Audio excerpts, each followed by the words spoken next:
بسم اللہ الرحمن الرحیم۔ معارف الحدیث مولانا محمد منظور نعمانی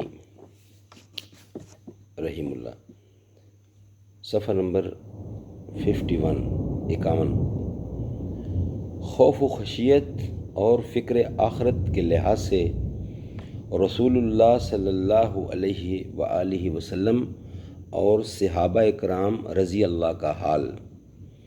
ذیل میں چند حدیثیں وہ درج کی جا رہی ہیں جن سے معلوم ہوگا کہ خوف خدا اور فکر آخرت کے لحاظ سے خود رسول اللہ صلی اللہ علیہ وسلم اور اس کے تربیت یافتہ صحابہ کرام کا حال کیا تھا اور اس کی زندگی پر اس کے کیا اثرات پڑتے تھے۔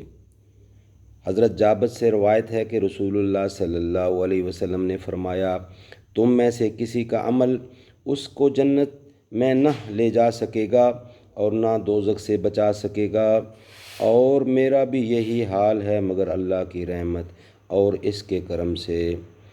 رسول اللہ صلی اللہ علیہ وسلم کا یہ ارشاد ہے کہ میں بھی اپنے عمل اور اپنی عبادت سے نہیں بلکہ اللہ تعالیٰ کے رحم و کرم سے ہی جنت میں جا سکوں گا۔ آپ کے دل کی خوف و خشیت کی کیفیت کا اندازہ کرنے کے لیے کافی ہے۔